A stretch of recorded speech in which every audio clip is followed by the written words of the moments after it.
زمان قالوا أجدادنا أعمل حساب الوقعة، جملة ما فهمتش معناها إلا لما كبرت.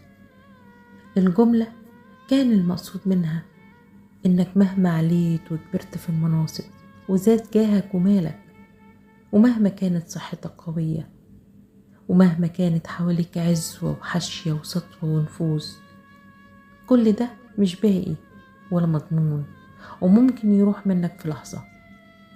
عشان كده بلاش تتكبر ولا تظلم ولا تتغر. خلي علو منصبك خير وعدل، كتر مالك إحسان ورحمة، وقوتك طوق نجاة للي يحتاجك. واعرف إن كل شيء زايل مهما كان كتير أو قوي، ومفيش حاجة هتبقى إلا عملك الطيب هو اللي هتحتاجه. لو فقدت منصبك أو ضاع مالك وجاهك أو فقدت صحتك لا قدر الله، وعشان اليوم ده إياك تتغرب منصبك أو مالك أو سطوتك وجاهك، لأن يوم ما يروح كل ده هتقع وتتكسر وتضعف، ومش هيفضل إلا أثر عملك.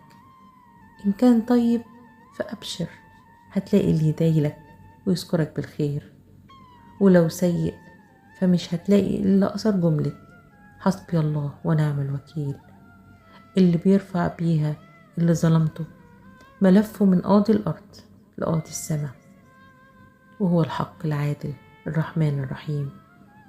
وعشان اليوم ده اللي هيجي لأن دي طبيعة الحياة، فياريت كل واحد فينا يعمل حساب الوقت.